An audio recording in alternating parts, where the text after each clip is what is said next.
Okay, so I wanted to check my car timing to see if the timing was off. So I purchased a timing gun.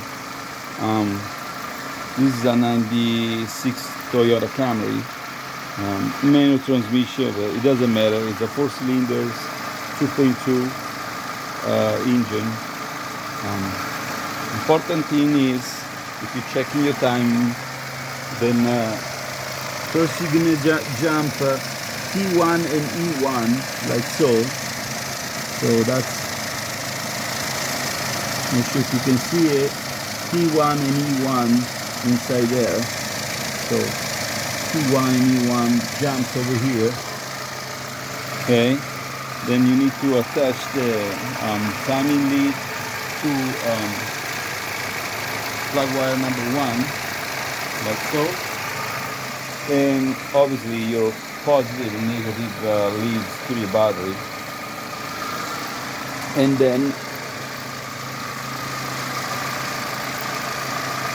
these cables are not very long. This was a cheap one, but it does the job. So and that's where your timing marks are.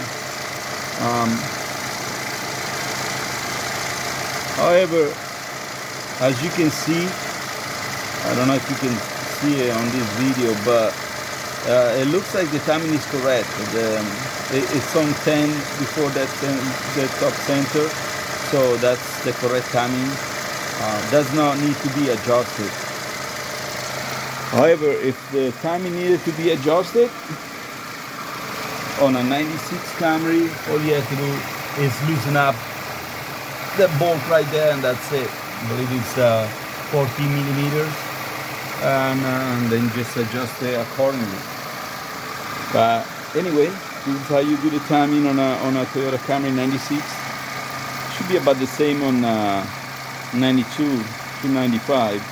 I believe the distributor for that year has 2 bolts rather than just one, and has an internal coil, unlike this one has an external coil. But anyway, hope this helps you out, and if you like it, click the like button and subscribe. Thank you.